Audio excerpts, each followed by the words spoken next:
अजीज़ा अरीफा सल्लमा अरफिया सल्लमा ये कुरान पाक की तिलावत करेगी। आप गौर से समाप्त करें। अस्सलामु अलैकुम वरहमतुल्लाहि वबरकातुहू।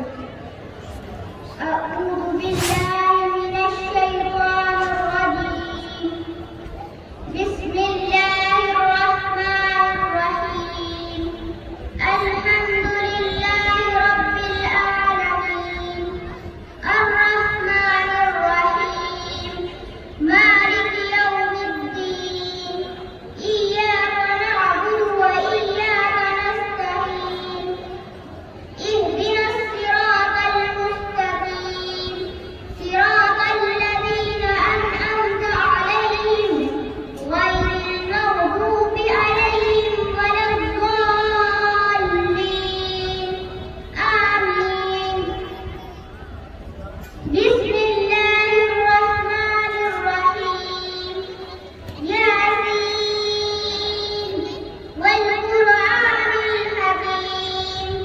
इन्नका लमिनल मुरसलीन अला सिरातिन मुस्तक़ीम। तंज़ीलल अज़ीज़िर रहीम। लितुनज़िरा क़ौमन मा उनज़िरा आबाउहुम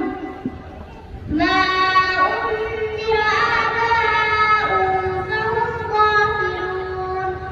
لقد حق القول على أكثرهم فهم لا يؤمنون.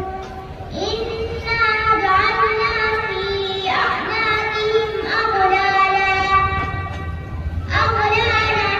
فهي إلى الأذقان فهم مقمحون. وجعلنا من بين أيديهم سدا ومن خلفهم سدا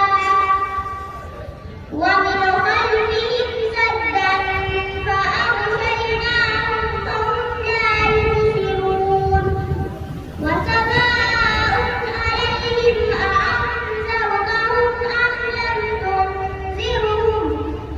أم لم تنذرهم لا يؤمنون.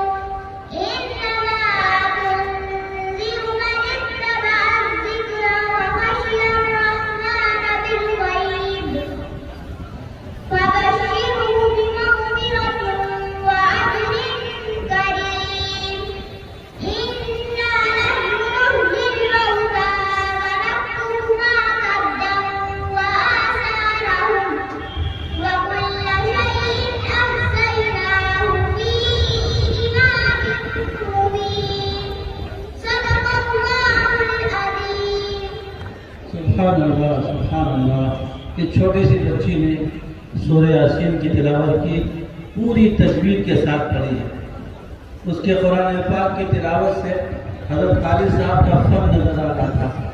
क़ारी साहब की पोती है तो फ़न तो नजर आएगी। इनके बेटे अजीज़ हुज़ैफ़ा सल्लल्लाहु क़ारी साहब ने अपनी सोच से ये बातें कही हैं, लेकिन सच्चाई ये है कि इसकी तैयारी में इनकी माँ का हाथ है। मैं सिर्फ 2 मरतबा सुना हूँ, मुझे फुर्सत ही नहीं रही कि मैं इसकी कुछ सुनता। पहला 2 मरतबा सुना हूँ, लेकिन तैयारी इसकी माँ ने की है। और इंशाअल्लाह आज हजरत